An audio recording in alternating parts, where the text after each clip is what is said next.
Hello humans, today I am reacting to a video by V101 Space. I have not watched anything from his channel before, but he has this very interesting video called What Does the Lunar Landing Apollo Site Look Like 56 Years Later?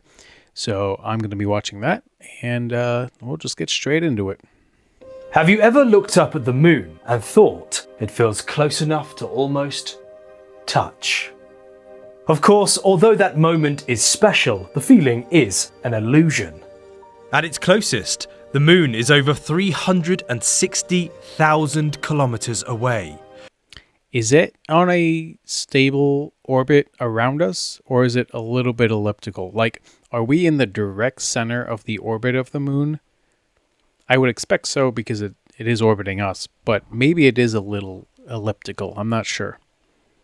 So far that you could fit around 30 Earths between here and its surface. That's crazy. And yet, despite that distance, we've been there 6 times. Yep. Right We're going now, back. more than half a century old footprints still mark the grey, lifeless dust. It's crazy to think about, but I mean, there's no wind, right? And there's no rain. There's no weather phenomena of any kind that I'm aware of. So I guess it would just make sense that whatever you leave up there just stays perfectly preserved because there's nothing to bother it except for aliens. But they haven't yet because I don't know why. I don't know why you'd have to ask them. But from Earth, we see none of it. So, what happens when we aim a powerful telescope at those exact Apollo landing sites? How much can we actually see from here? Okay, before we even get into this, I am going to guess that we have telescopes powerful enough to see the footprints on the moon, but not on a commercial grade. I would expect the military has telescopes like that. The government has telescopes like that. I don't think on a commercial level you can see footprints. But you may be able to see landing craft or stuff like that. I might be a little sniffly in this video. It is pollen season here in the south, and so I apologize for my sniffles. So what exactly are we trying to see on the moon? Well, between 1969 and I don't know that I realized that all the places we landed were that spread out. I thought they were all basically in the same place. That is something new to me. I guess it's all kind of in the same region of the moon. Very interesting that we haven't explored more of the moon. But yeah, I kind of thought all of our 6 missions putting humans up there were in the same general location. But it looks like none of them were in the same general location as each other. Except for these 2 on the left, they kind of look close to each other. 1972, 6 Apollo missions landed astronauts on the lunar surface. And when they left, they didn't take everything back with them. In fact, more than 800 individual items were left behind. Wow. I actually made a fascinating full video about the more strange and surprising items still sitting on the moon today. You can... Yeah, I'll have to go through his channel and watch some more stuff. It looks like he's got some pretty neat content, actually. Watch it using the link in the description after this video if you like. But focus... Yes, and to mention, this channel will be linked in my description, so you can go find him, and I would recommend subscribing and tell him I sent you. Focusing on the more larger objects, right now completely untouched, the descent stages of the lunar modules still stand exactly where they landed. That's cool. 3 lunar rovers remain parked where their final Really? drives ended. Okay. Scientific experiments designed to study the moon still sit exposed to space. Even the astronauts' footprints and rover tire marks, which created large patterns in the regolith, remain untouched by wind or rain for more than half a century. Yeah. Nothing... I was told by a comment, actually, that space dust is super hazardous. Apparently it's really, really fine, extremely sharp, and it just gets everywhere, and it can injure you. So it's quite hazardous to humans. So I'm interested to see how NASA mitigates that in the future. rusts there, Nothing erodes quickly, nothing washes away.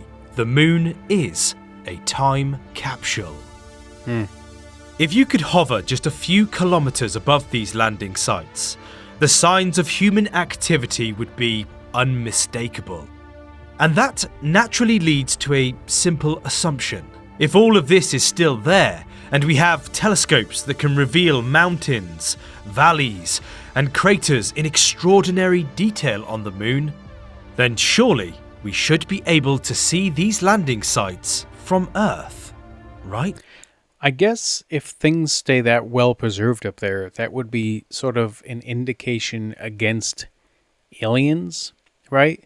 I jokingly mentioned aliens before. If you want to know my actual opinion, I think it's possible but not plausible. Or maybe it's plausible but not practical. I'm not sure. I think it could be, but it probably isn't. I don't really care anyways. But I guess if there had been alien activity on the moon, we'd be able to see it because everything is perfectly preserved there. For anyone who has ever set up a telescope and pointed it at the moon, you'll know there's a perfect moment when suddenly the image snaps into focus. The moon no longer looks like a distant grey, patchy disk in the sky. It looks like a place, a world that can be explored. And with even a modest backyard telescope, you can begin to explore its surface in remarkable detail. You can follow the bright rays of Tycho crater stretching across the lunar plains. You can trace the rugged mountains surrounding Mare Imbrium. And you can clearly see the dark, smooth regions where ancient lava flooded the moon billions of years ago. Oh, is that what that is? I always wondered what the different colors represented on the moon. I always thought, like, the white was just the dust, right? The reds are probably some sort of metals, like ores or irons.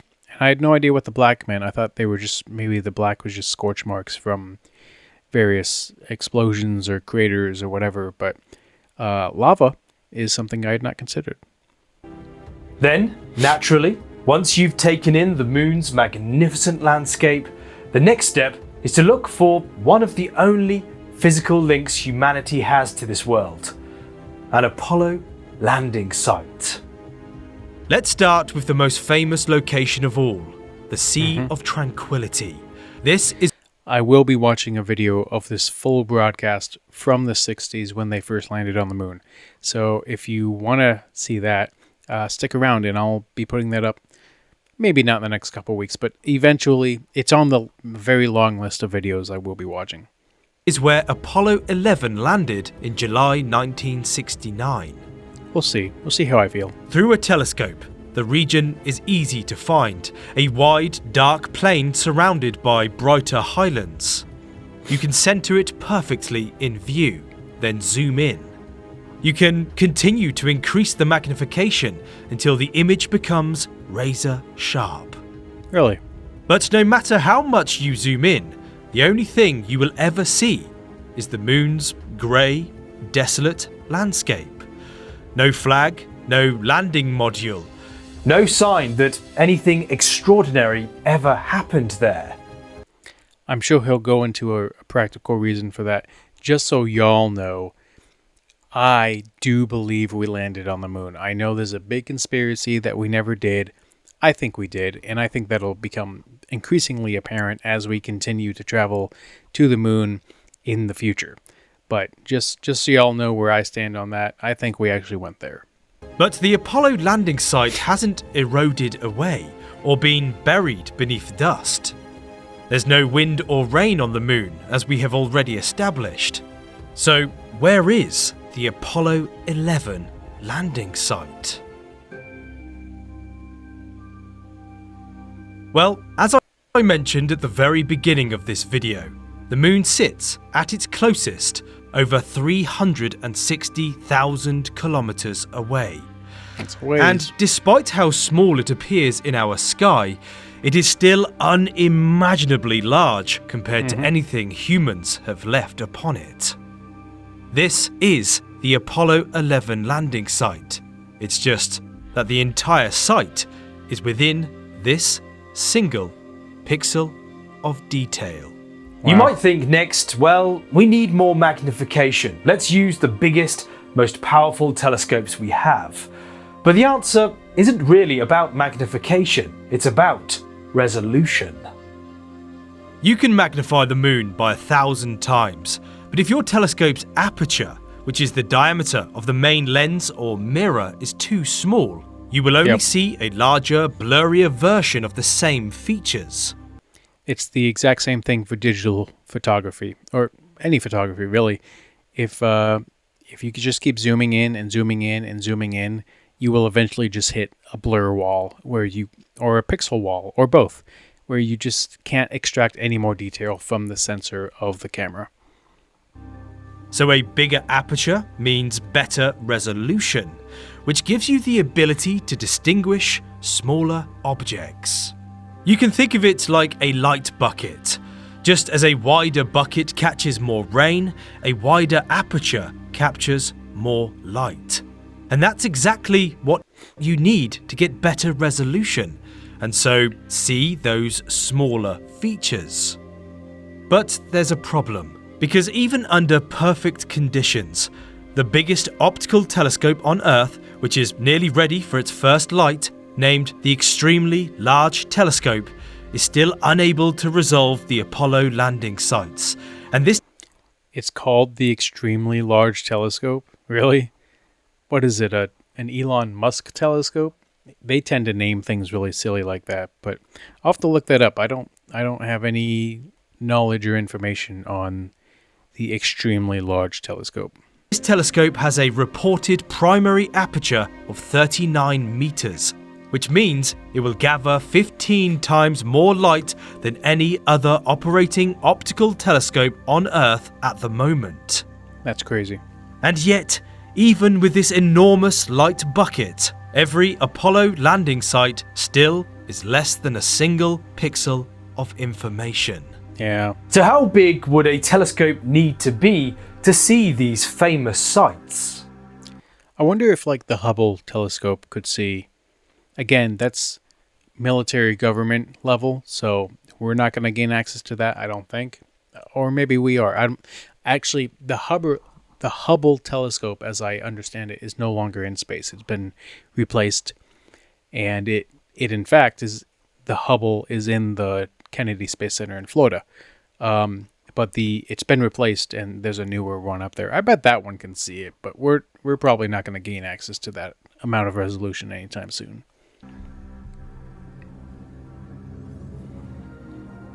Well, let's first consider how small the Apollo hardware actually is. The lunar module True. descent stage is only about 4 meters wide. Okay. The lunar rover is smaller still, and astronauts' footprints measure just centimeters across. So to make The other thing is the telescopes that are in space are looking into deep space. They're not looking at the moon. They don't need to look at the moon. They pretty much know what it looks like, and they're not looking for anything specific on the moon, so they wouldn't point it at the moon.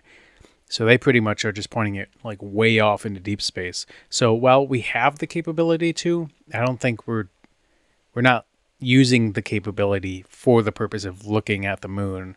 We're using the capability for looking way beyond the moon.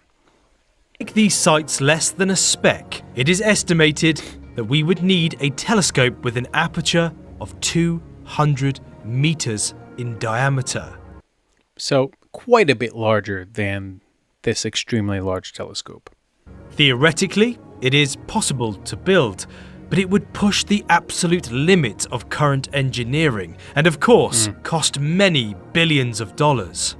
Right. Even the 39-meter extremely large telescope has a current construction cost of over $1.6 billion. Wow, that's pricey. So despite all of our technology, no telescope on Earth can directly image the Apollo landing sites from our distance. They are Interesting. simply too small. I know Google has like a Google Earth of the moon with high resolution pictures they've taken. I wonder if they've had access to better resolution or closer pictures than what we can see optically from a telescope from Earth. I'll have to check that out. I wonder if they have pictures of the landing site that you can see, because I'm guessing, well, Google has satellites. So if they took enough pictures of the moon, they might have been able to have the resolution to see stuff like that. But I'm not sure. I'll have to look into that. But it turns out we don't need a telescope here to see the landing sites. We've already photographed them in pretty good detail. Okay. This is the clearest image we have ever taken of the Apollo 11 landing site since Neil and Buzz left more than 55 years ago. And what it reveals is unmistakable. You can see the descent stage. People say unmistakable. Like, you see pictures like this, blurry pictures of this all over the internet all the time. And people are like, see, there's proof that... And I'm like, I'm looking at it and I'm like, I don't see proof. You can point to this little dark pixel and say TV camera. That doesn't mean it's a TV camera. You can point to this little circle of white light and say, oh yeah, that's the LRRR cover. And I'm just going to say to you, no, it's a little white dot. It's not the cover. It's a little white dot. And again, this is someone who thinks this actually happened. I think we actually did land on the moon. So this may very well be a picture of that. But to me, this doesn't prove squat, nor does it show squat. And it won't show squat until someone gets a higher resolution picture of it. The laser-ranging retroreflector that is still functional today. The seismometer and the TV camera that filmed the astronauts as they launched back into space. You can even see the faint path they walked for the brief time they were exploring there. And if you look at the later landing sites, like Apollo 17 for example, you will see that the confidence of the astronauts was far greater, as they travelled farther away from the lander in their lunar rovers, leaving their... Okay, I still have quite a bit to learn about the shuttles. I haven't dug into the shuttles at all, so I know very little about the shuttle existence. But wasn't the Challenger the one that blew up? Or am I misremembering the name of that one? Maybe it was a different... I thought the Challenger was the one that blew up. So if the Challenger blew up, how did it descend onto the moon? Unless they named something else Challenger before or after the shuttle exploded? I don't know. I'll have to look that up, I guess. Tracks forever etched in the lunar dust. These are not reconstructions, not artist impressions, but real photographs. So how did we get these incredible images? Well, in 2009, NASA launched the Lunar Reconnaissance Orbiter, or LRO, a spacecraft designed to map the moon in extraordinary detail. See, so if Google Earth has the moon version, they probably did something like that or purchased those images from NASA for their Google Moon. I would guess. Maybe not. But we should watch a video on that. I'll put that on the LRO. I'll put the LRO on my very extensive videos to watch list. Rather than observing from hundreds of thousands of kilometers away, LRO orbits as low as 20 kilometers above the lunar surface. It's pretty close, actually. From that distance, its cameras can resolve features less than a meter across. And for the first time since the Apollo era, humanity saw all of the landing sites again. So if we ever want to see these landing sites in far greater detail, there's only one way to do it. We have to go back. But when you look up at the moon tonight, remember, you are looking at a place forever changed by human hands, where human... Although the Artemis 2, they will be quite a distance off. I think they'll be probably the farthest from the moon that anyone has ever orbited the moon. Like, they will be very, as I understand it, they will be very far away from... When they orbit the moon, they'll be very far away from the surface of the moon. So they might not be close enough to get good pictures of this stuff. But it still will be cool. Footprints are still pressed into ancient dust right now, preserved for likely millions of years into the future. They are evidence that for a brief moment in history, our species stood somewhere else. And yet, from here, that evidence remains completely unseen. Do you think in the future, when there's a moon base and there's like operations being launched out of the moon constantly, do you think they'll preserve those sites as like historic sites? Or do you think they'll just kind of like trample all over them, kind of like they do on Earth? Interested to know. Interested to know what you think. And I will say a big thanks to everyone who supports my channel. I currently, as of recording this, only have 16 subscribers, but you know what? It is 16 more subscribers than I had 3 weeks ago when I started this channel. So big thanks to everyone.